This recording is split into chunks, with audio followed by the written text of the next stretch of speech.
Let's look at simplifying the powers of I. First of all, let's look at some patterns. Start with the letter I and raise it to the power of 0. Well, anything raised to the power of 0 is 1. Let's continue on to see what the pattern is. I raised to the power of 1. We're going to go 0, 1, 2, and so on. I to the 1 is I. By definition, anything raised to the power of 1 is that thing. I squared.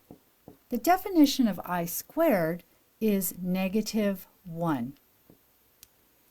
And then we have I to the 3rd, which is, if you think about it, I squared times I to the 1st. Well, we know I to the 1st is just I, so I'm going to simplify that mentally right now. I squared, we already said a minute ago, is -1. Well, what's -1 times I? -I. Let's go ahead and simplify that. -I. And the last one let's do is I to the 4th. Well, that's I squared times I squared, isn't it? And I squared times I squared, well, that's -1 times -1. By definition, we said that a minute ago, that I squared is -1. So -1 times -1. Wait a minute. -1 times -1 is +1. Let's simplify that. And that's kind of where we started, isn't it? It turns out that if I continue on, it'll follow this pattern over and over again. It repeats. So what we do is we memorize, or make it very accessible in your notes, these 4 definitions right here.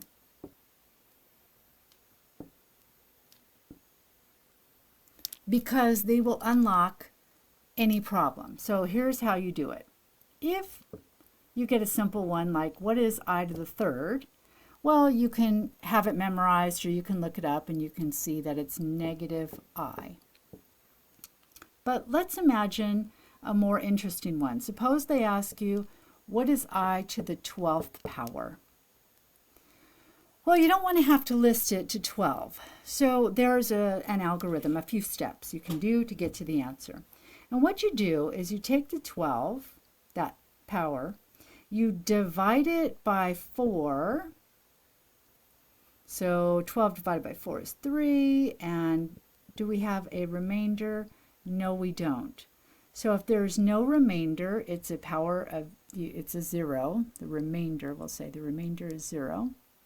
And so we go to our chart, and that is the answer. Power of 0 gives us 1. So I to the 12th is also 1. And again, the reason is it's just going to end up repeating and using the same pattern. Let me show you another one with a remainder. Let's do I to the 25th power. I to the 25th power.